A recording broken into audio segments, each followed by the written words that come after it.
Savage CBD strives to help people by offering top quality, lab-tested, natural CBD at affordable pricing. And it really is affordable.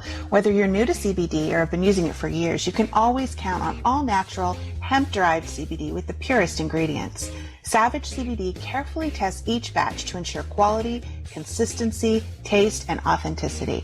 They pride themselves on their transparency and believe that you should know exactly what goes into your favorite CBD products. With Savage CBD, you can choose from a range of premium CBD lotions, creams, tinctures, gummies, and so much more. When you look at their website, there are thousands of happy customers who've reported incredible results after using CBD to supplement their daily routine.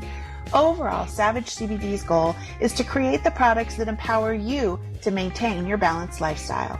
Whether you need some extra shut-eye at night or you need to find some more calm throughout your day, you can count on Savage CBD to help you reach that goal. And guys, just for listening to this podcast, you can save 20% on your first purchase of CBD when you use our code BRAD20. So go ahead, my friends, start your CBD journey with Savage, and they'll be there to support you with every step of the way. Simply visit SavageCBD.com to redeem 20% off your first purchase of CBD by using code BRAD20 and see why thousands of people are using CBD. Now, Kelly, I've been a CBD user for a little while. I use it when I'm out on the disc golf course. It helps me relax. It's great with muscle aches and pains, and it's really kind of replaced ibuprofen for me. So anybody that's listening to this, guys, check out Savage CBD. We thank them for being a supporter of the Knoll Family Foundation, the Bradley's House podcast, and we hope you'll support them as well.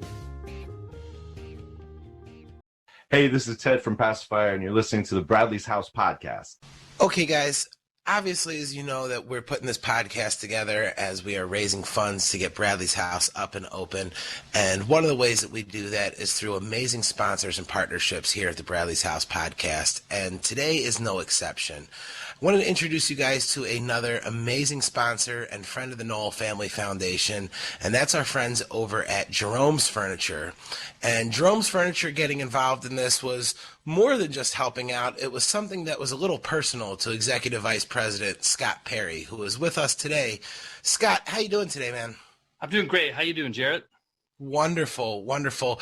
Now, Scott, I had reached out to you about a potential partnership with Bradley's House podcast on behalf of Jerome's, and I was actually a little blindsided when I found out that you had some personal experience with the Sublime scene and Bradley. Is that correct? Yeah, that's absolutely correct. We had a lot of mutual friends, and we were part of the same friend group, and had a lot of great memories together. Now, I will say that I always get a little jealous when I'm in this kind of, this trio here, because you and Kelly were both fortunate enough to see those early Sublime shows. In fact, you had mentioned to me, Scott, that you were at like Sublime backyard party shows, right? Absolutely. Yeah, we had backyard parties kind of on a regular basis. It seems like at least once a month, twice a month, we were at someone's house or the bowling alley in Long Beach. There was also a bowling alley in Westminster that was close to kind of one of the houses that we lived in when we were all in college. So it was kind of a regular thing, you know, and we loved the band and we loved the guys, you know, and it was just like, you know, hey, your friends are playing in your backyard kind of thing. And it, you know, always drew like a nice little crowd, and we had a blast. You know, we were young and dumb and adventurous. And how many of those parties got shut down by the cops before they were done? Some of them did, some of them didn't. Nice. We had one party. We had a party in Huntington Beach at my friend Bill Connery's house, and it literally got shut down after the first song. Oh no. Yeah, and then they started playing again, and halfway through the song, the cops were there again. So that one was kind of a bust. But the one in my backyard in Westminster at my 21st birthday party, that one went all night. You know, it was beautiful. No police, no drama. It was just a bunch of good friends hanging out, listening to music, you know, drinking a few beers, and it was, you know, great memories of that night. Now, for anybody that's listening, all of our diehard fans, don't worry. The very first conversation I had with Scott, He said, yeah, I would love to get involved. Jerome's would love to support. I knew Brad. He played at my 21st birthday party. He played at a Halloween show. And I went, whoa, Scott, anyone got footage from these shows? I wish. And he said no. So just for all the comments and the emails that are going to come in, there's no footage. Although I think, Scott, you did say you remembered seeing somebody with like the giant camcorder at one of those shows, right? Yeah, there was one of the shows, and it was at Bogart's in Long Beach. And that was a show that HR from Bad Brains was there. And then they did like a collaboration. And I was in the sound booth with Dave Shea from the band Shave. And we were kind of, working the lights and the sound. And somebody in the crowd had one of those giant VHS tape, camcorders from back in the day where it probably weighed like 40 pounds sitting on this guy's shoulder. And he was filming the whole thing, but I've never seen that footage surface, and maybe it's not even, out there, but someone got that. And that was a great night. We had a lot of fun at Bogart's. There was a few epic shows there. That was a great venue. Yeah. Man, some guy taped over that show with his kid's Little League game, and he has no idea what he did. Yeah, somewhere out there, somebody's got like great footage, and they just don't know it. Or hopefully, maybe it's in some storage unit, and there's going to be some TV show where they're bought the storage unit for $10, and someone's going to pop that tape in a VHS and find gold. But there you go. Anyway, we'll see. Ah, my gosh, just to think about it. Yeah, it was amazing to be able to chat with you and to find out that. Yeah, I would love to get Jerome's included, and this is the reason why, Brad and those guys were friends, and we kind of hung around the same circle, and just to know that you were able to be there for some of those early shows. I think you even said that Brad volunteered to play one of your parties, which, hey, makes sense. You got a party going on? Well, guess what you need? My band. There. You need our band in the backyard. Right. He was always happy for an excuse to play. Oh yeah. Yeah. Turns out you got an audience, Scott, and we would like to be in front of that. So I'm sure that worked out awesome as well. Do you remember watching any of those early shows? And I ask people this, and I don't mean to put them on the spot because it's a difficult thing to say, but I mean, did you know that there was something special going on musically there at the time? To be honest with you, I loved the music. I had the first tape, and I listened to it all the time. I was more into, at the time, heavy metal. So to me, it was like, hey, it's my buddy's band and a bunch of friends. I didn't really have that, oh my God, they're going to be huge someday. I didn't have that, but I loved the music, and I would play it for anyone who would listen to it. So I don't know. I guess that's maybe not the best answer. That's fair. That's pretty typical. Yeah, that's pretty typical. I mean, it was just like, hey, it's Brad and Bud and Eric, and Miguel, and that was just kind of it, So it was just different. It's hard to imagine. I mean, just look at any of your current friend groups and think, is one of these guys going to be in some big band? You just never really know. We were just hanging out with friends, really. No, I appreciate that answer. I appreciate that answer more than hearing like, oh yeah, no, I knew the second he was standing in my backyard, 20 million.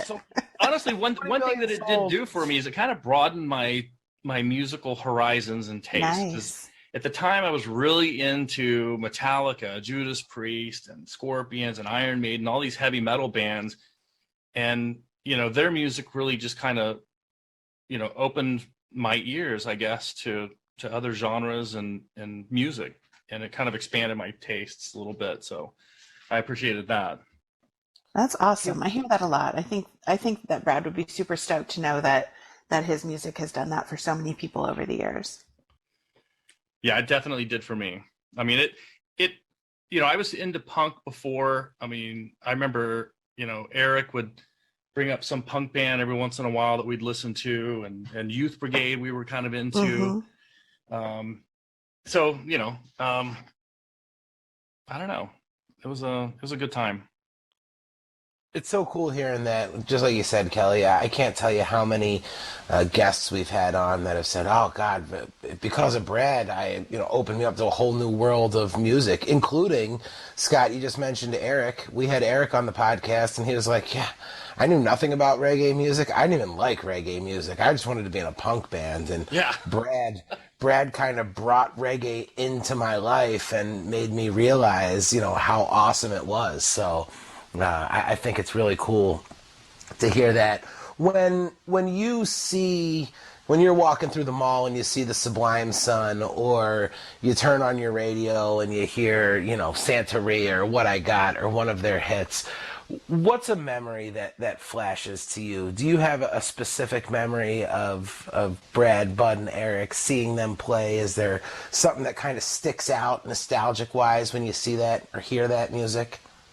And I think nostalgically, it brings back memories of some times that we went out to the middle of the desert, and brought a generator and amplifiers, and we kind of had like this camp out night, and there was a good amount of people, probably like, I don't know, 75, 80 people.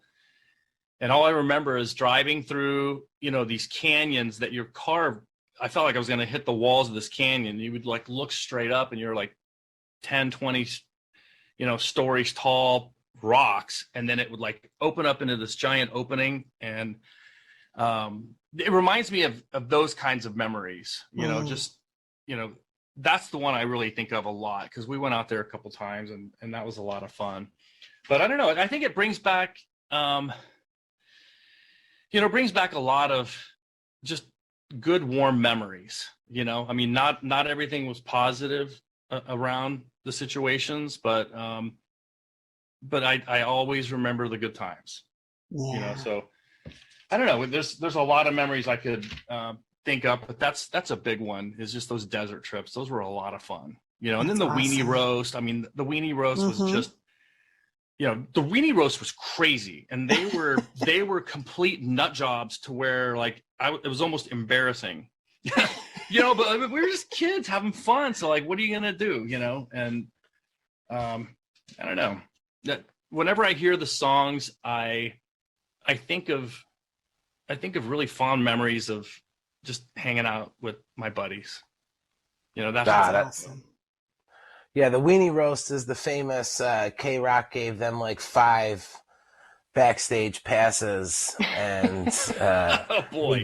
Miguel headed over to Kinko's and turned 5 into like 150, and had the whole Long Beach crew back there, and I'm sure there was dogs running around biting people, and I can only imagine all of that, and it's amazing that you're here to tell the stories and that you still remember some. Believe of them, it or not, so. I still have the T-shirt. Nice. I still have the T-shirt in my closet. Oh, that's awesome. Yeah, it's pretty cool. But yeah, I mean, another memory that kind of comes to mind when I hear their music is me and Dave Shea. Dave Shea's a really good buddy of mine, and he was in the band Shave. And when we were both at Long Beach State, he was the concert director for the university. So we had Sublime, hooking up our buddies and like giving them like a check to play in front of the bookstore, and memories of me and Dave kind of making flyers in my parents' house. Just those cool old flyers. And I went over to his house to hang out. He had a party with a band in the garage playing punk, of course. And inside of his house, he's got like some of the old flyers from back in the day. And it really brought back those memories of us just sitting there sketching these things out and then posting them around campus. That's cool that he still has them. Yeah, I know. And he still has some of them, which is nice. Really neat. And some of them, like I hadn't seen them in 30 years. Wow. And so when I went over there a few months ago, I was like, damn, you still got these. Right on. Pretty cool. Yeah, we're going to need some pictures of those, Scott. I do have pictures of them, because when I was there, I was like fanboy taking all these pictures. Yeah, now I'm going to fanboy and ask you to send me some of those, because I'd like to check some of those out at some point. So. Oh yeah, I'd love to. I'd love to. Awesome. Awesome. I will go ahead and share those in our Bradley's House group on Facebook.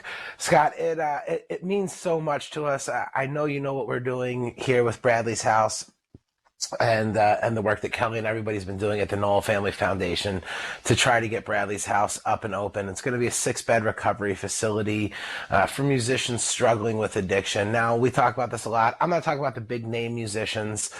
Those guys can afford to go off to Malibu or wherever they want to go. This is going to be for the musicians kind of like Brad, who are sleeping in the van heading to the next show, trying to figure out how they were going to get gas to get onto the next city, let alone figure out how to pay for their recovery. The Knoll Family Foundation is going to be providing that free of charge to these musicians to help them get that music-based recovery. So to be able to have Jerome's furniture included in this is something that we are extremely grateful for, and yes. I can't thank you enough. And I know when I told Kelly that you guys were involved, it was something that she was very excited about. Tell us a little bit about Jerome's. What do you do over there? What do you guys got going on? How can our listeners find you? And anybody that's looking for any furniture in your area, obviously support our sponsors. Well, Jerome's is happy to be a part of this. Honestly, it was really like a no-brainer. It's a family-owned business that's been around since 1954. We like to support charitable causes where we can, and this was an easy decision for us as a business to support something so positive and helping people, recover from addiction that need help and having a place to go. I think that's gold, that personally touches me, Fortunately, I really wasn't. I had moved to Northern California when Bradley was in his struggle. So I didn't have to really pay too much witness to that. I didn't have to see a lot of that happen. And I'm pretty grateful for that because my memories are all pretty positive. But, addiction is it's just a horrible, horrible thing. And people fall into it. And so to have a place to go with 6 beds in there, how could I say no to that? I've seen a lot of people recover and go on to live like amazing, fantastic lives and get kind of a guide to living, a clean and sober life. I have a friend in Connecticut, and his name is TJ, and I've watched this guy help so many people with like opiate addictions, and to see the lights come on in someone's eyes, and then to see them, years later, like living their best life.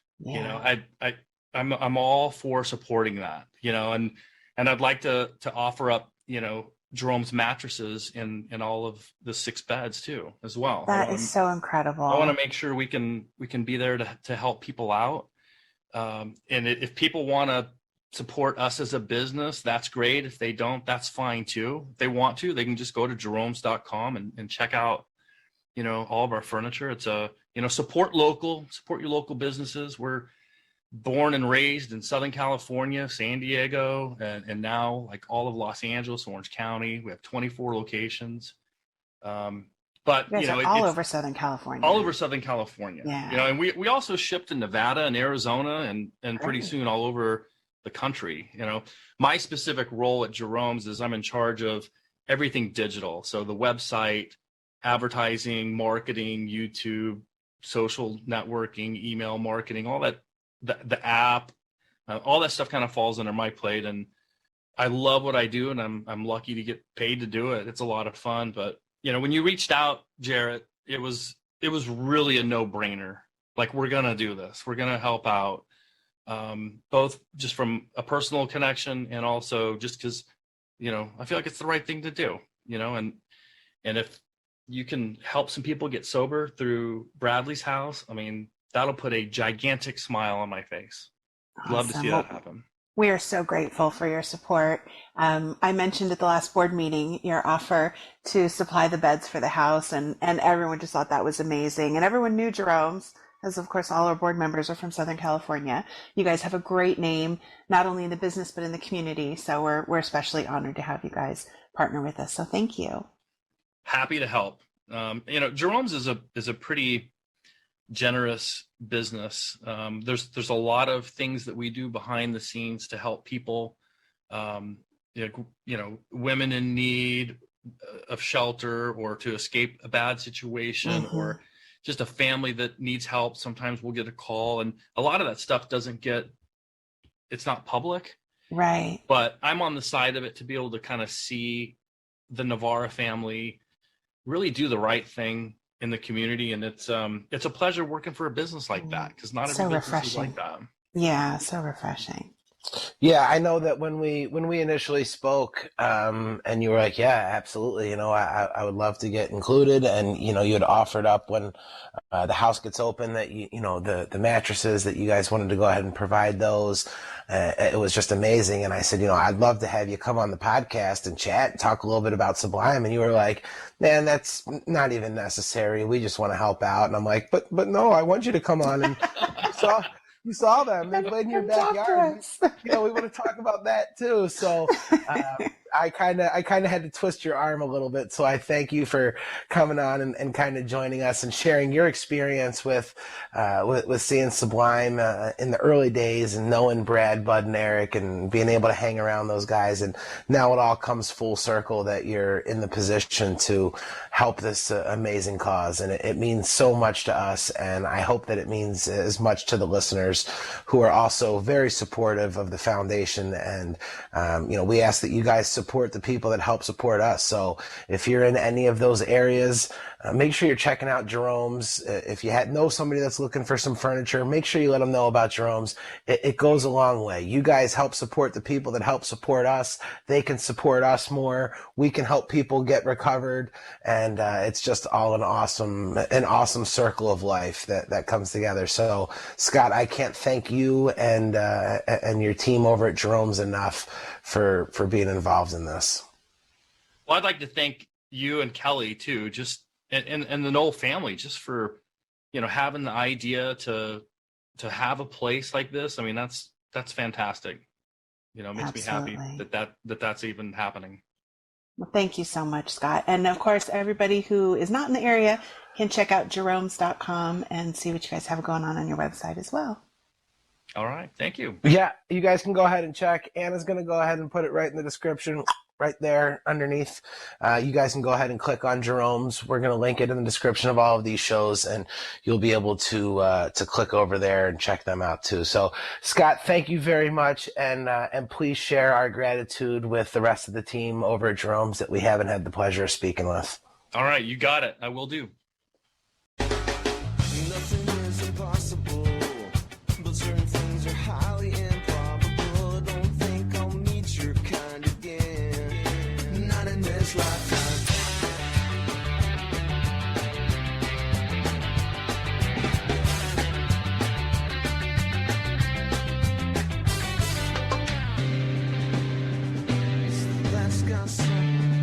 Hey guys, welcome. Come on in. Make yourself at home, as you should when you're a guest in Bradley's house.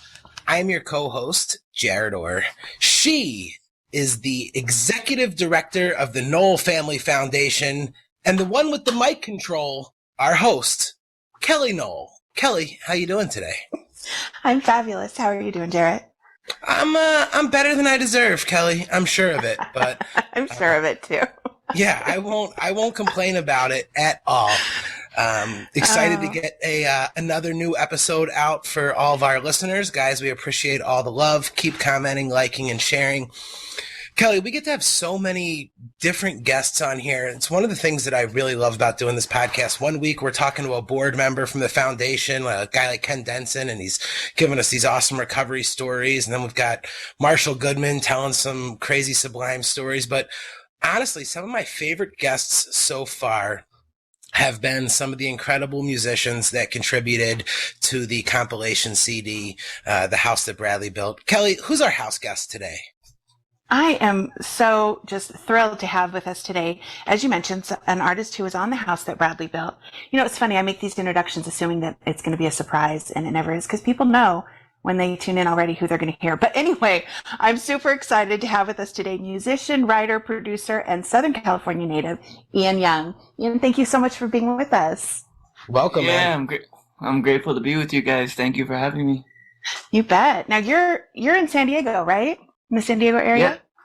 Yep. I live Born and raised? Yeah, born and raised in San Diego. I actually live in Imperial Beach, which is on the border of Mexico and the Pacific Ocean. So I can see Tijuana right here from my backyard. And yeah, we're in the corner of the U.S. I love my city. Yeah. You know, I think it was Imperial Beach years ago when I was like a teenager. My boyfriend took me down there to go horseback riding on the beach for my birthday. Yep. And it was so beautiful. And the horses were great, except that they got so excited on the way back that they just kept running the whole way. That's all I remember about it. I remember the beauty of horseback riding on the beach, and then they were just like bolting back as soon as we turned around. But yeah, what a gorgeous spot. Very beautiful. We get a little bit more temperate weather than we do up in Orange County in LA. Yeah, we get it. It's beautiful. Yeah, the weather is always, it's sometimes a little cloudy, but the weather is mild. It's like San Diego weather is like shorts and a hoodie all year. You know what I mean? Like that's it. Like you could pull that off, or you could pull off a tank top. Like it's very mild. Exactly. Yeah, that does not suck. love my San Diego. Does that influence your music? Just being in that area, being near the beach, that kind of thing? Definitely, I think it's like a crash of cultures right here. One side we have the Mexico right here, and a lot of the culture that I grew up with is, the Mexican culture all around me, from my friends growing up to my family, my now wife. And yeah, the Mexican culture has been huge on me. And then I think San Diego is like a hub for, Polynesians, like Hawaiians and things coming through here. So I feel like there's a big poly community, which is also affects, all that I brought up, but how I was brought up. But yeah, it's a blessing. People are always asking me, like, what's your accent? What's going on with you? Well, then I'm like a mesh too, because I got this Jamaican influence too, like just from me falling in love with reggae music at a young age. So, and backing up, I backed like 20 to 50 Jamaican artists growing up since I was young. So, and then you put the Jamaican thing in there and the patchwork kind of Rasta thing in there, and now it's just a mess. People are like, where are you from? Like, you look like you're from somewhere else. You sound different, but yeah, I'm just white boy from Dago, Yeah. That's awesome. That was one of the things that Brad always loved about Long Beach, was all the different cultures, and so you just get such a mix of flavors in everything, and I think that's really cool. Yeah, that's what I saw. Right away I saw that in Sublime's music. I was like, oh, he's from where I'm from. Like, yeah, you know what I mean? Yeah, and I was a young kid, but it's still I knew it growing up. I was like maybe 12 or 13 years old, and I heard that all over it, and I was like, whoa, this guy's he's like me. And he had is that when you had the Jamaican influence too, like the Mexican, the Southern California, the Jamaican. Yep. The Rasta culture in there, everything in there. So and the Hawaiian culture as well, because we have a bunch of family that have been over there for 60 years or something. So small world. So when did you start playing music? I started playing music when I was 5.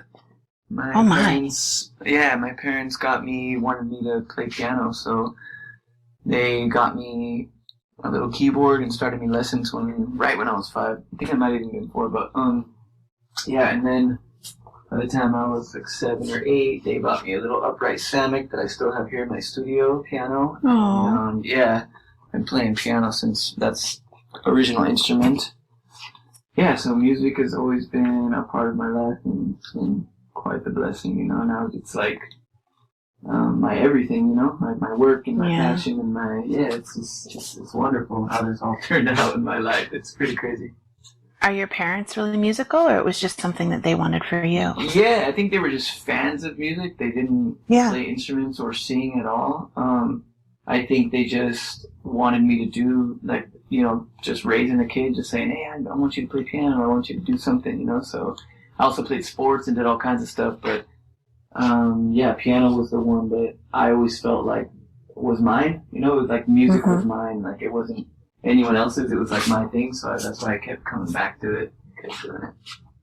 For sure. What sports did you play?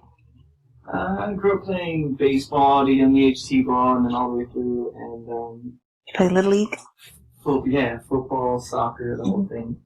Oh my just goodness. like my dad was a Olympic athlete. He was a police officer, but he qualified for the Olympics. I forget, like 1980, I think, or Wow. 81. And yeah, so doing the decathlon, and then so he's a big sports guy. So after that, he gave it up and became a cop. And so Wow. so he was always pushing me to do sports. So did a lot of sports too, which was awesome. Both of those are very impressive. Olympic athlete and a police officer. Pretty badass stuff right there. Yeah. That's awesome. Was he on the police force down in San Diego? Yeah, in Chula Vista, where I grew up. So I grew up just a little inland from here, Yeah. in Chula Vista. And yeah, he was a cop there for like 20, 30 years, and then went downtown. Now he's retired. Wow.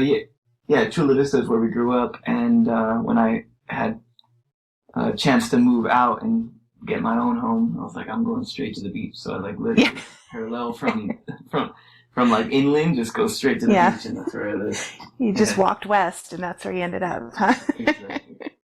And you played drums also, right? Yeah, I started playing drums when I broke my arm playing football. I think I was in 6th grade, 12 years old, and I broke my arm, compound fracture. It was pretty bad, like the bone came out, everything was gnarly. Yeah, that was around the time that I started getting into music too. I think drums, but the doctor said I needed something more active than piano to heal my hand. So my dad played drums when he was younger a little bit, so he got a drum set, and then it was over. Like after that, it was like all the theory that I had from classically trained piano, and then meet with like the punk rock and everything that I liked at 12 and 13. Like hours on a drum kit, just putting the music all the way up. Some of my earliest memories of Sublime was playing the music, blasting it, and just sitting in my garage playing over and over and over. And one of those songs was Pawn Shop, and I would literally just repeat it. And so that's why I chose that song for the compilation.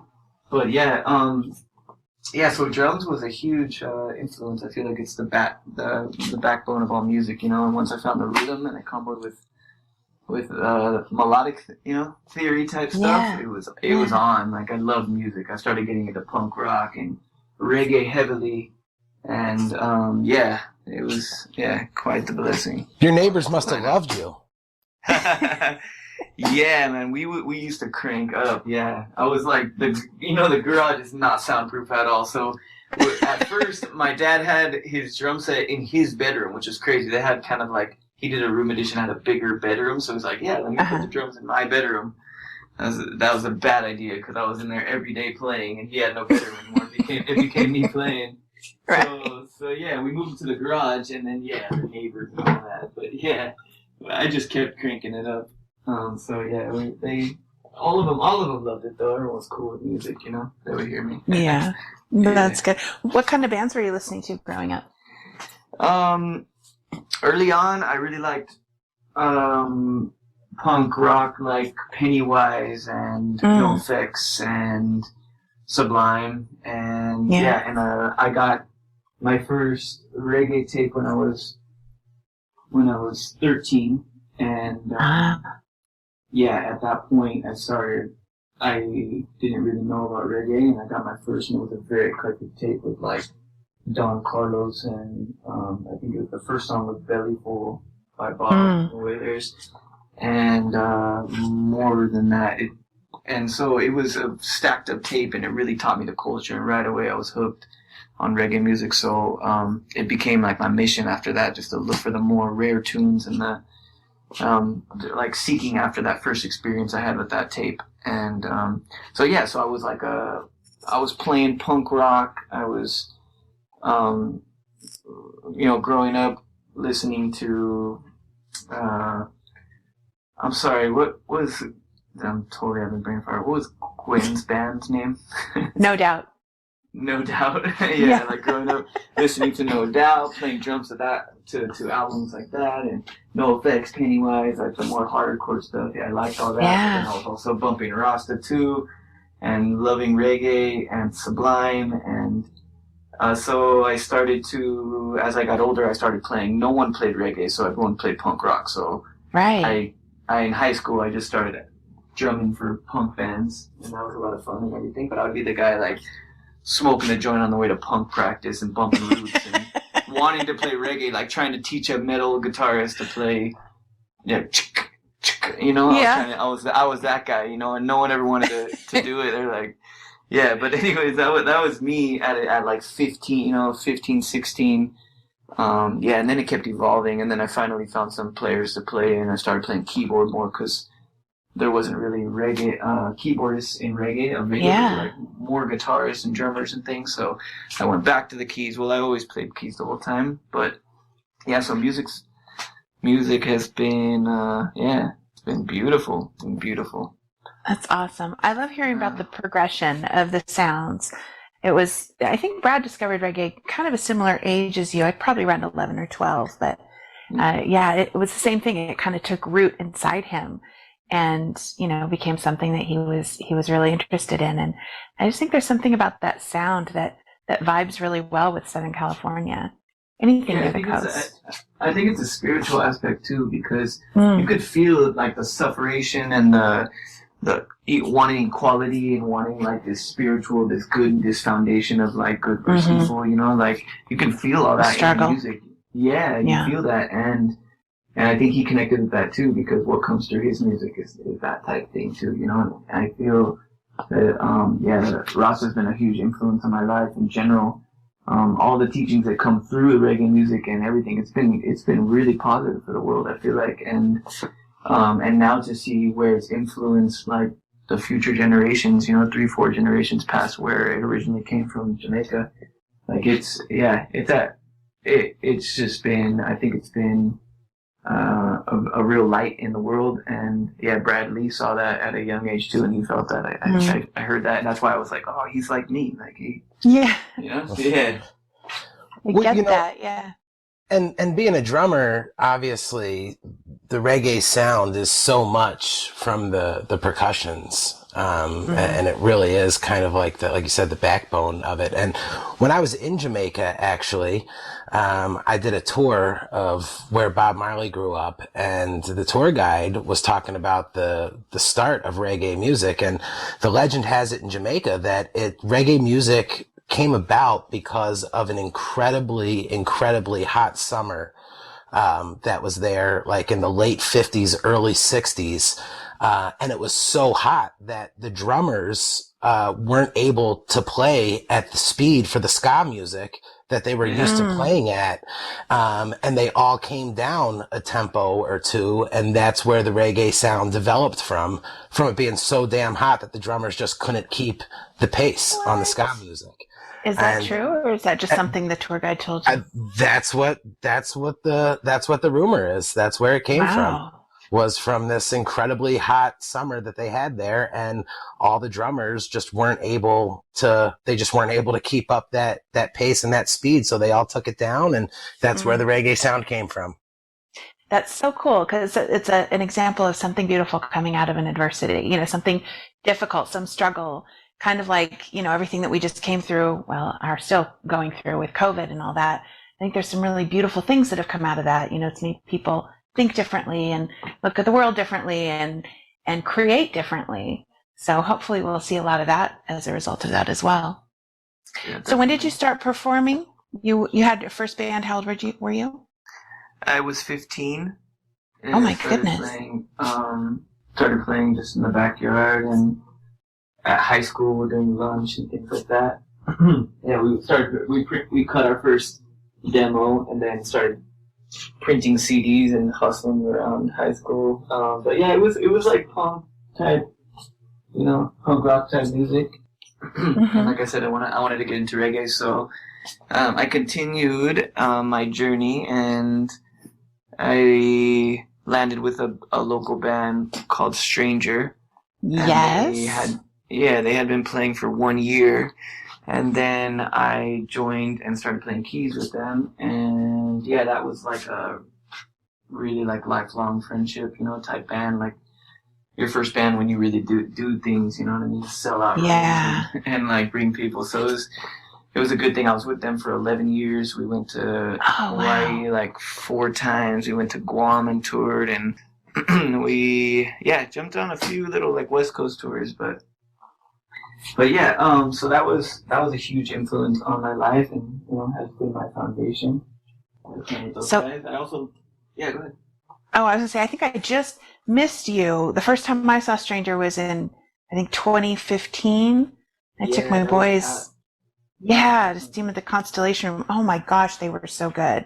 Just love that band. They're amazing. Yeah, so just missed me. I left in 2011 because I released my first solo record in 2010, and then they didn't like it too much. They got real upset at a lot of things. So, and I was like, I'm like a pusher. I'm like an entrepreneur. We're very driven and pushing. So, they didn't like it too much, and they're like, maybe you should just go your own way. And I was like, cool. Whenever a door closes, another one opens. So absolutely. It just continued and basically launched my career from then. So that was the whole thing of releasing. A lot of things happen. They always in life. Things can seem negative at the time, but then like you pass some years and you look back and you're like, oh, that's exactly what I had to do. Yeah, so true. So that happened for me. Like I think I got fired from a job, which is why I was like, I'm gonna go full force on my new album that I already have like 5 songs written. I'm gonna do it and release that, and like the rest is history. That was the launching point for my label. Now we have 140 releases, and wow. And for all the bands I've been in and produced, I've produced like over 850 songs. What? And did you say 850? Yeah, there's a Spotify playlist on my Spotify page. It's 850 songs that I produced. It's growing too, so I'm like nonstop on it. So yeah. From 2010, when I released my album, that's when I became a producer. That's when Tribal Seeds hit me up and other people hit me up because they wanted the sound of my first record. So, what got you into producing? When I was going through that musical journey, playing with all these bands, like I said, I couldn't find the people to play reggae kind of style when I was at like 16, 17. And I knew I wanted to get into music further and do like very driven, I wanted to understand more of the recording process. I would always like hook up the home stereos at my house and like tweak everything and twist it and know what every knob does. And to me that like I wanted to explore that, so I saw in a magazine that they were doing internships at this studio in San Diego, and I asked my dad, and he said he said, I don't know if I can do that, blah, blah, blah. It was like you work as an intern at a studio, and then there's classes on the side that you take and you study at the same time. So it's like it was a program type thing. So he's like, I don't know if I can do that. He asked I asked my grandfather. My grandfather was like, yep, let's do that. And then so I got into this internship, and it was huge. Like I learned everything, my foundation at 17. So, and they also gave me the studio at times to be like, record whatever you want. You can do whatever you want for a couple hours. Like no one's in here. So my first recordings were there, and where I played drums, and I brought in my little keyboard and played that before I was really singing.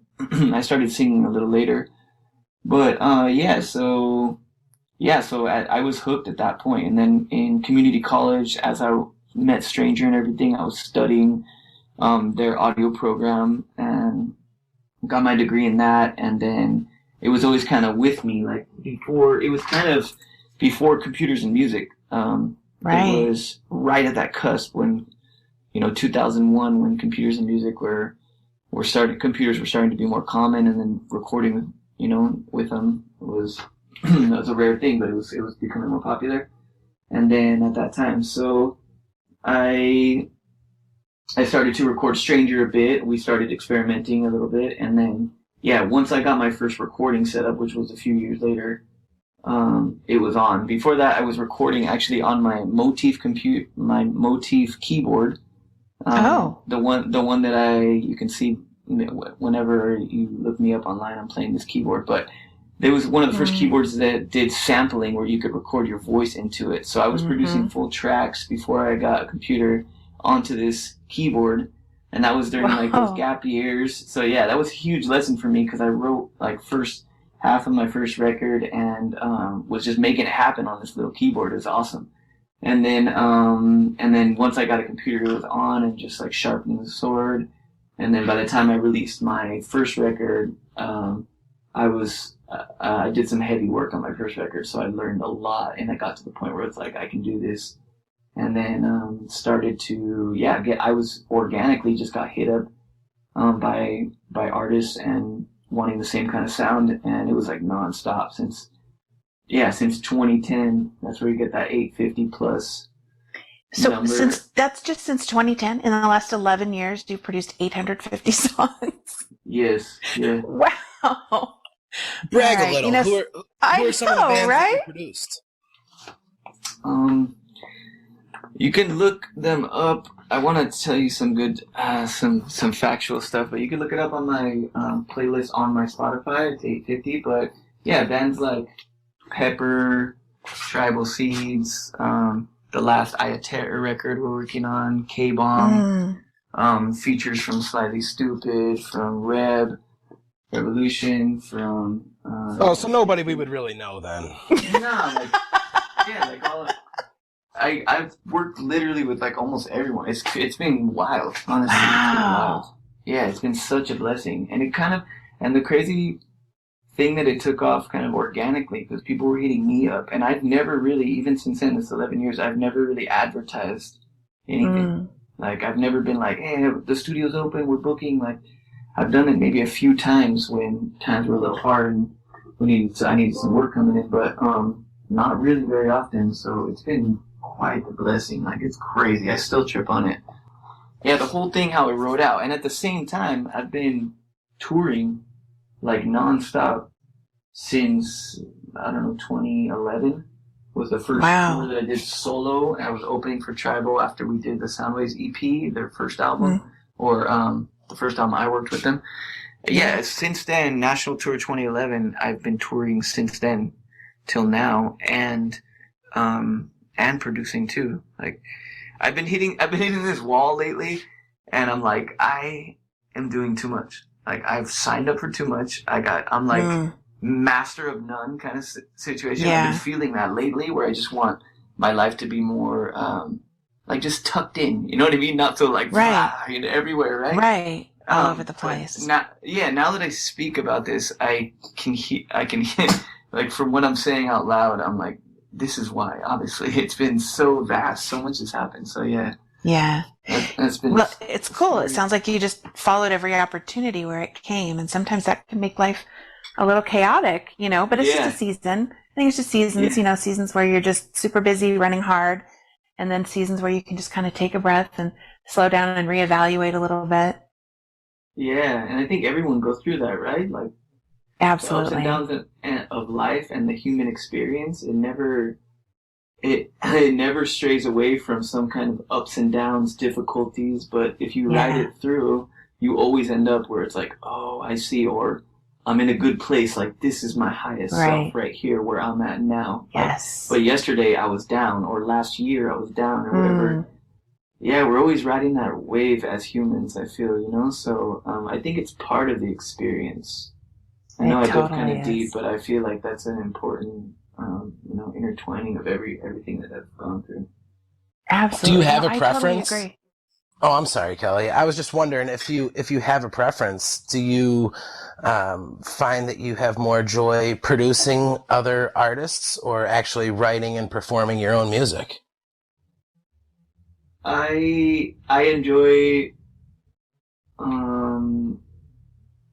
mean, obviously you're great at both, and you love doing them both. Yeah. But in a world where you were forced to pick one, which one would you go with? I get much more satisfaction because of one simple fact: the amount of people that I can touch and change lives, or give them a smile, or give them a brighter day, where that's like a tick in their like life going up. So I can touch more people if I'm recording my own music and performing my own music. So that's where I feel like I can touch more people. I can put more smiles on faces. I can reason with people through my lyrics. And that's what we need as humans, to reason about things. And if I can flip the page to a positive one and they take from that, I'm hitting a lot of people at one time.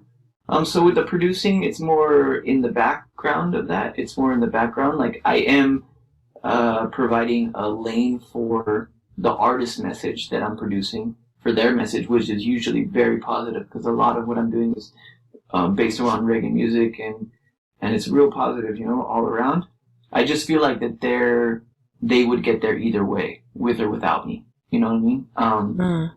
Yeah, but I feel like when I record my own music and put time into these lyrics, and then I go perform them, and I'm touching people with this, and I'm showing people, like I'm being fearless, and they can see that they can be fearless for that moment too, or get out of let their skin go and just relax and shake it off, or feel the music in a spiritual way where it hits them, and that day they see some light where they're like, whoa.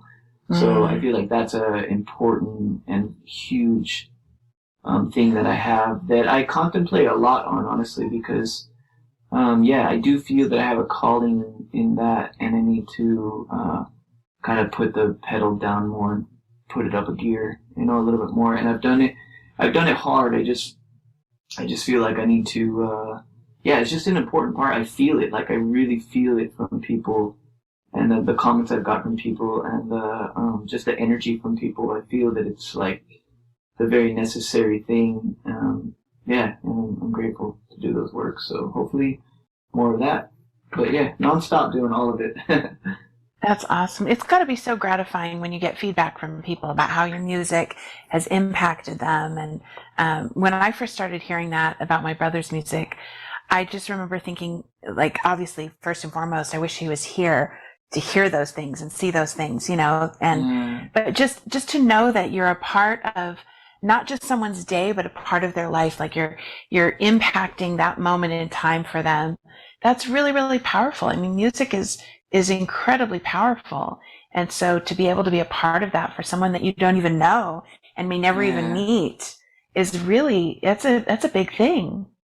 It is. It's a big thing that it has helped me in my life, and I'm sure you guys too, because music is big for all of us humans. And and then the message behind it just really hits sometimes, where it's like, oh, right, this is it. Like, this is, I need to be, I need to do this, or this is a way better choice to make this, or to feel this, or to choose this, choose happiness, or whatever it is, So it's big. So I feel some serious life work in that. Like, I need to do this. You know what I mean? Like, I'm extremely passionate about it.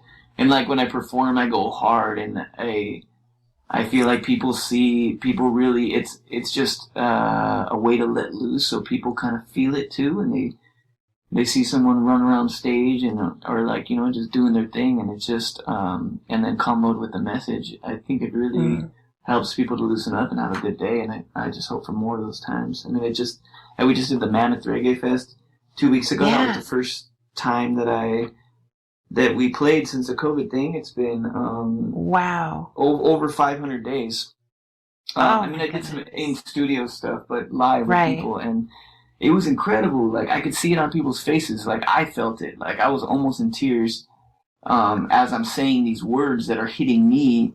Like synchronicities and things that are meant to be, and like I'm seeing people's faces, and like the human connection is so strong, and it's just it was really powerful, really magical that day. And there was a lot of people, and after talking to people were they're just blown away to have, and it's just working through me, but blown away to have this music live in front of them. It really hits all of us, and such a blessing.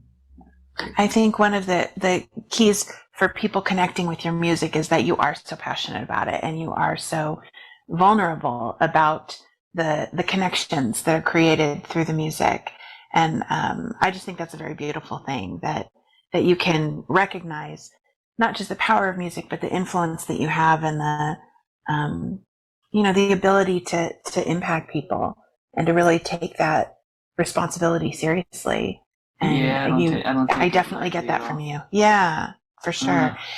Now, tell me about your recording studio. When did you start that? So I was recording out of my apartment here in Imperial Beach it was like 2009, 10, 11.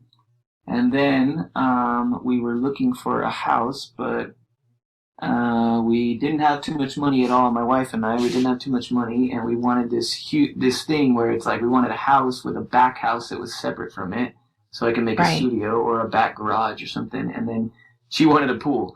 It was like this dream that was like we can't even qualify for a house, but we want all this stuff. Like what are we doing? But we knew, like, we just straight manifested it. Like she was crazy. She found this thing of like writing our goals down every day. So we would write 10 goals down every night each. Wow. And then throw them away or erase them or whatever we did.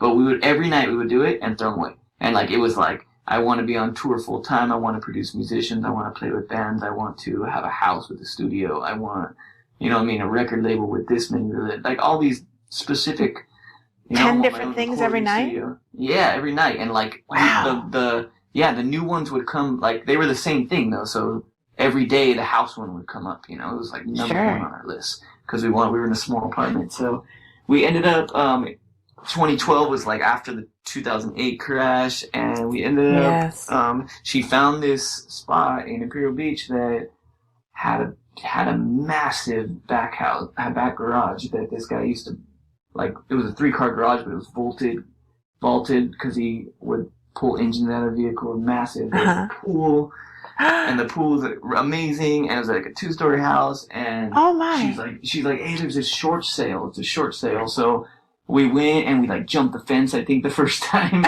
and went to the back, just to show me, because she was so fired up about it. So we like did it, and we went to the back, and we opened the garage, and she said my jaw just dropped. It was this massive space.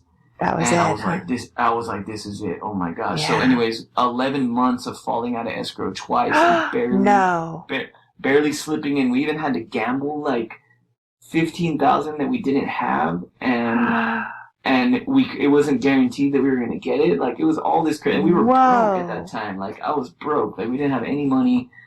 She was still in school, and like, it was crazy. So yeah, we ended up clearing and getting this house, and then I started construction maybe like 2 months after. We just like did it.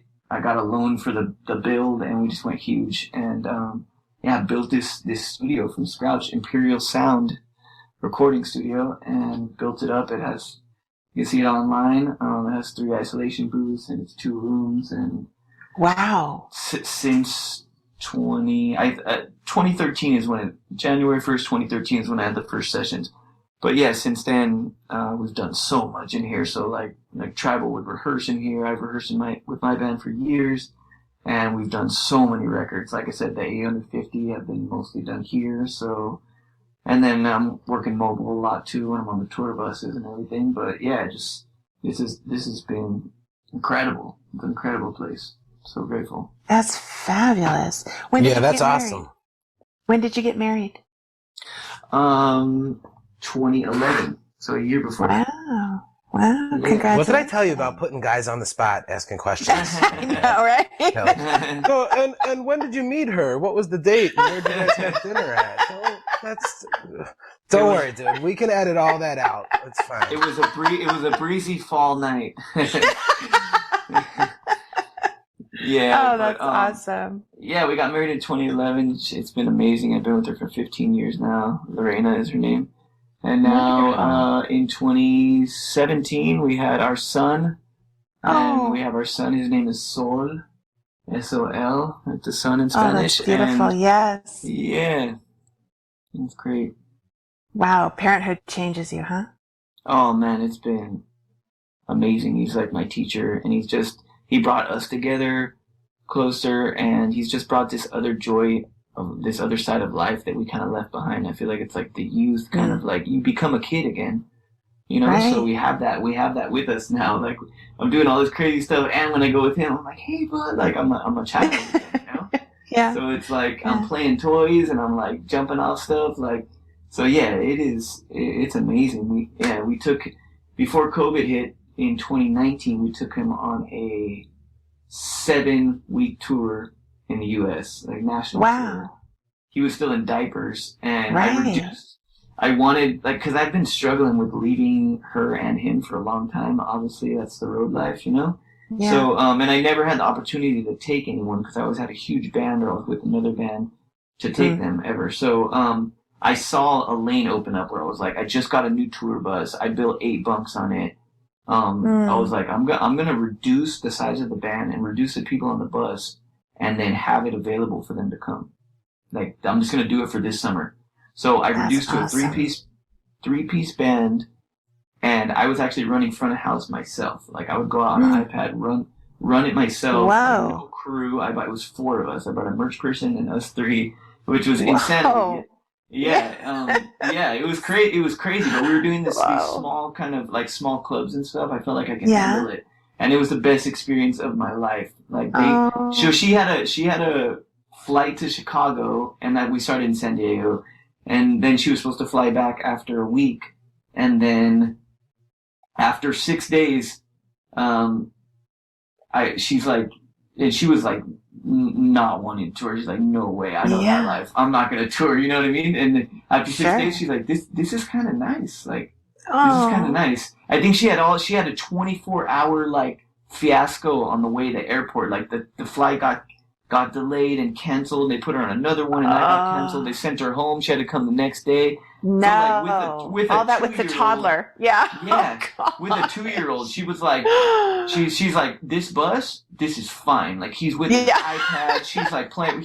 We have his little playpen set up on the bus. Like, this is fine. Like, we can do this. And he's like, this is good. I was like, so stay, please. And she's like, okay, I'll stay. And when I want to go, I'll go. And she stayed the entire time, 7 weeks. We went around the U.S., went to New York, Chicago, Florida, Tennessee, like all these crazy places, Texas, New Mexico, national tour. And it was incredible because I didn't feel that like gap was missing for me. I know a lot of touring artists feel that, but like, I feel like, I don't know, it feels pretty crazy to not have your loves around you on a daily basis. And so, yeah, it was incredible to have my 2-year-old, like he had sound check, I was giving him the mic, he was playing melodica, he was jumping on the drum set, we would put him with his headphones on the drum set and everything. It was incredible. It was really great. There's got to be something here, dude. Do you like not return your shopping cart at the store, or you change lanes without using a signal? Too perfect, right? You just sound like this perfect guy. So I throw something out there, like, I don't return that shopping cart. Fuck that shopping cart. There's got to be something, because this is like. I mean. So I've always been led the right way. I'm going the right direction. Like, fired from a job, I start my first album. You know what I mean? That led me to Stranger firing me, and then producing harder, joined Tribal Seeds, went hard with Tribal Seeds for like years, and then got fired from Tribal Seeds. You know what I mean? So it's like, the other aspect of it is that I'm a crazy driven entrepreneur, and like that sometimes rubs people the wrong way. Like, if I'm not running the show, then, you know, it can be kind of extreme, you know? And at the same time, that extremeness is the same thing that I battle within. Like, that human experience I was talking about, like, that shit's real. Like, the ups and downs and the filling myself with too much to the point where I want to stop everything. Like, I'm going crazy here, and I'm definitely having the human experience at the same time. So it's not all roses, this human experience, you know what I mean? Even though it seems one way, I'm telling you the highlights of it, but sure. No, I got it. You know, your flaw is that you're super goal oriented and you know exactly what you want. No, I got it. It's not such a bad flaw. Yeah, we won't talk about the depression and anxiety and the fucking mind fucks, but yeah. Well, that comes with just being a parent. Yeah, that's true. Just a human. Human, right? Yeah. Right. And it is important actually to acknowledge that too, because I think too often we see just the successes and like Jarett was saying, like there's got to be something about you. And I think what makes you so relatable is that you have had the ups and downs. And so for people to be able to connect with that and see, part of themselves in that, I think is really important. Yeah, thank you for understanding. That's awesome. Yeah. So you spent how long with Tribal Seeds? To 2011 to 2016. Wow. Yeah, the last tour we did was with Sublime, with Rome, and the Dirty Heads, and oh, fun. Yeah, so that was the last tour we did in 2016, and so I got to meet a lot of the what Sublime left behind. Like I was with Eric every day. It was awesome. Yeah, so that was really great experience. Like he's a good dude. Like he was, love him. Yeah, he was just warm-hearted and just like really caring, really like ego zilch. Actually, that entire tour, Tribal Seeds were walking around. I felt like we had the massive ego, and like Dirty Heads and Sublime with Rome, no ego whatsoever. Like all the Dirty Heads guys, Jarett, all the guys, amazing. Duddy, all of them, they're incredible. Super low ego. Like I was impressed by it. I was like, wow. And then you could feel it in Rome. You could feel it in Eric. You could feel it like it was really awesome. I'll always remember that, like really low ego situation. I was like, damn, these guys are just like real people just rocking out. Like it was really refreshing, and it gave me a good influence. But yeah, so I got to meet Troy, Mama Troy. So that was cool. Like I got to meet her a few times on the tour. Nice.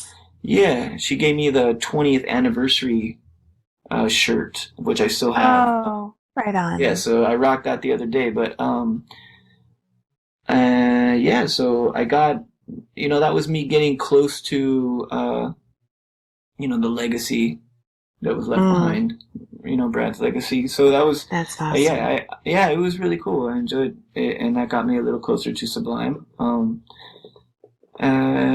Yeah, some of the earliest memories I have, the first time that I saw Sublime, I can't, and somebody has to fact check this stuff, but I went to 91X, which is our San Diego station. Yeah.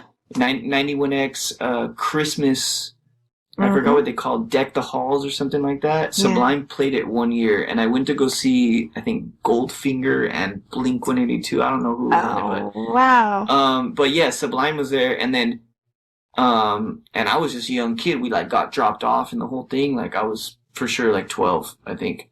Wow. And I wasn't into reggae yet, like at that, but so I was still evolving into what I liked and everything, so it was like super fresh, and you're at that age, you're like, whoa, like taking in everything. And I remember Sublime opening up early, and I was like, I just saw the last couple songs, or I don't remember if it was, I remember it being, if it wasn't that a Christmas one, it could have been another show, but it was a show where I caught like the last two songs, and I remember thinking like, dang, like what was that? Like that was different. That wasn't like all this punk rock stuff that's the playing. different like, sound. This was different sound. Yeah, I remember thinking that, and yeah, it stuck in my mind. And then right after that, I remember like just then like then I saw Santeria come out. I was like, what are these guys? And then I had to go back in the catalog backwards, you know what I mean? And then get like 40 ounces of Freedom and the whole thing. Yeah, but yeah, and after those years, some of the most crucial memories I have was we would get a beach house for a week here in Mission Bay in San Diego. Yeah, we would get one once a week. That was like our vacation. So we didn't really go on too many vacations, but we did that, and it was awesome. Every year, my parents really loved it. So I remember just bumping Sublime like heavy on the beach at the beach house, and I just felt like I was like part of that Southern California style, like. And this was a young kid. I'm trying to figure out who I am, So I just remember it was like, so Sublime was definitely very influential and just like part of the culture that shaped me. So. That is. Of course they were. Well, Ian, every guest that comes on this show, I ask one question to, and you're not gonna be exempt. So, if we just met and we were talking music and you brought up Sublime being one of your influences, and I told you I'm not familiar with that band, and you were going to play one song to try to catch me, to say this is the essence of Sublime, what song would you play? Smoke two joints. Oh, nice. I like I haven't it. gotten that answer yet. I don't think we've heard that Yeah. one yet. I'm surprised. feel like- Yeah, because it's just extreme, you know, and that's what Brad Lee was. He was like, Yeah. just say whatever the f he wants, and like if he feels this, Yeah. he feels that. I feel like Sure. you got that reggae, vibe in it, and there's some of the references like Bob Marley and Half Pint and just that's the culture, that's the Sublime that I love. That's the part of Brad Lee that I love. That kind of Pawn Shop and that tune, and I liked all the punk rock stuff too. I liked it all, but that was the one that really resonated with me, and I feel like should be the first track to check out. Like, check this out. After this, there's so much more. I love that. Nice. And just so you know, there's no wrong answer. You could have said anything. Yeah, I of would've said course, yeah. Great answer. They're all right. Well, you did such a phenomenal job with Pawn Shop on the house that Bradley built. I absolutely love it. And you threw in that Thanks. melodica, which just, I think, gives it such a great feel. Yeah. Yeah, it was a really great cover. And so thank you for doing that. I've never had a chance to do it. What a blessing. Yeah. I saw that they were doing it, and I kept checking the list to see if Pawn Shop was on there, and then I didn't see it anywhere. I was like, oh my gosh, that felt like a calling, dude. Like, I have to do this. Yeah. K-Bong came and recorded his here at the studio. Oh, And I was thinking, didn't realize that. yeah. And I did the latest album with him too. It was amazing. Love him. K-Bong. Such a great guy. Yeah. So, I was like, I was dealing with Law Records on a couple clients that I was producing. I was like, I think that I need to do this. Like, and I just shot it out to him, and he's like, yeah, we don't have one to do it. And I was like, how? How can that be? It's one of the best songs. And so I was also telling Rome, which he'll probably give me shit about this. I was telling Rome on the 2016 tour, I was like, hey, we gotta play Pawn Shop, and you gotta take me up, you know? And before then, I didn't know all the licks and like, I learned the entire lick on the guitar and put it on the melodica and threw it down on that acoustic version, but I was just coming up on Pawn Shop and freestyling, so it kind of came from that. Yeah, it kind of came from me, like, jumping on with Rome. I felt like it was just like carrying that Pawn Shop torch, you know? And I really like the Wailing Souls, which is where Brad Lee got that from. Right. Got like some of the idea from it, from John Shop there. Yeah, so and I loved how he took a song and kind of flipped it in his own way, and yeah, so that I used to play that song for hours and play drums to it in the garage. Yeah, so that will always forever be in my heart, you know, big part. Yeah. He really did take songs and flip them. I like how you said that. It's a lot of people are like, oh, you know, Sublime did a lot of covers, but I think they weren't just straight covers. They were giving him it was like a different take on the song, a different feel, and adding different things. And anyway, I loved that you did that with Pawn Shop, that you really kind of gave it your own flavor, and it came out beautifully. Yeah, I wanted to go back. I kind of wanted to do a hybrid between. Well, for one, it had to be acoustic, so I'm a big drum and bass and dub guy, but I couldn't do drum and bass. So I'm like, what am I gonna do? So I brought in like some Nyabingi drums, which is like the Rasta culture. Did you play those type drums? No, I brought in some samples that I had from it's actually, they were recorded for another album, and I just brought them in and sampled them. Yeah, so I do a lot of those flipping type things. Yeah. Beautiful. So I brought those in, and then I actually did the whole thing like in 3 hours. No. Yeah, I swear. It was wild how that was the first mix. Like, I always put like this is Pawn Shop #1. Like, I usually, like, for the Ayaterra album, for instance, that's the most a lot of work went into that album, and I'm on like whatever song 17 mix, or like 21, 22, you know what I mean? Like, this was Pawn Shop 1. So yeah, I remember exactly the day I took my son and his cousin and my brother-in-law. We took them to Monster Jam here at Petco Park in San Diego, and then that night he gave me the deadline of the next day, and I was like, I'm not gonna do it. And then I got back and I was just like, babe, I gotta go in the studio. Like, I gotta go do this tonight. She's like, yeah, do it. And I never, like, I always say I'm sacred with family time. Like, I only work like 9 to 5 type style and get out of here. And so she was like, yeah, go. And it was like 8 or 9 at night. I forget, it was like late at night. And I was like, I gotta do this. And I went in and threw it down. And then that first mix was the one that I submitted the next day. And he was like, sounds awesome. Like, yeah. So it doesn't always work out that way. But in this one, I mean, that is raw. That's just like me jumping in, doing my best I could rendition of it. You know, and a hybrid. So you hear the 3-part harmonies too that the Wailing Souls would bring. You know, and then Brad's spirit is in there too with the lyrics and so beautiful. I'm very grateful. Great job. I love that you've worked with Ayatera too. They're such a great band. They're a secret track on our 2 vinyl release of The House That Bradley Built, but it was great to have them be a part of it. They're a great local band. Yeah, they're doing huge things right now. They're going straight to the top. Yeah, they're doing the next tour is with 311 and Iration nationwide. Oh, fun! Yeah, those are my boys. Well, I am super stoked to check out your playlist. I looked it up on Spotify while we were chatting. It's E.N Young produced 800 plus songs. I'm totally going to check that out. Yeah. That is really impressive. You're doing a great job. And finding a balance with your family, I think that's a beautiful thing. They're very fortunate to have you. Yeah, I'm very fortunate. Very fortunate also. Well, man, before we... Oh, go ahead, please. I was just going to say, if anyone wants to check my music too, the 850 songs are the songs that I produce for other people, but I also have 4 albums out and many more to come. You know, lots of singles from this last year, including Pawn Shop, and did a Half Pint cover too, and I got some original music coming out with features like The Movement and Big Mountain, Gondwana. I did one with UB40 I'm trying to clear to get the rights to release, but a lot of new music coming out. And so check out my whole catalog plus the music I've produced too. Absolutely. So where do people go to check out your music? Where your website, all your socials? I just recently built ENYoung.com. It's ENE-N-Young.com.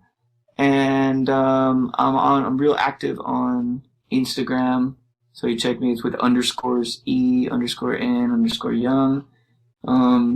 Shoot me a DM. I'm constantly talking with people on there, also on Facebook. And check out my Spotify or wherever you listen to music. And much more to come. And I really hope to play shows, so I hope to see everyone at a show soon. You know, absolutely. It's nice. Yeah, things are opening up, so I think there'll be a lot more opportunities. But I hope you play something locally soon. I definitely would love to meet you in person and hear you live. That'd be really cool. Yeah, it would be such an honor, Kelly. Thank you for having me today. Oh, thank you for doing this. Yeah, Jared, thank you. This was awesome. It was good for me, too. It's good to talk and kind of, put it all on the plate. You see it from afar. You're like, oh, wow, life's magical. Got it. So thank you for that. So true. So true. Well, thank you for spending this time with us. I really appreciate you taking the time from your family and your work and all that. I know you're a busy guy, but thank you for doing the album. Thank you for being on the show, and thank you for supporting Bradley's House. We sure appreciate you, Ian. Yeah, my absolute pleasure. Very welcome. Thank you.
pawn shop. Well, it's the only way to shop down there at the pawn shop. If it's not in stone, down there at the pawn shop. Had no way to shop down there at the pawn shop. What has been told about a weight of stone? Well, just remember that it's flesh and bone.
Flesh and bone.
So I am down here at the pawn shop.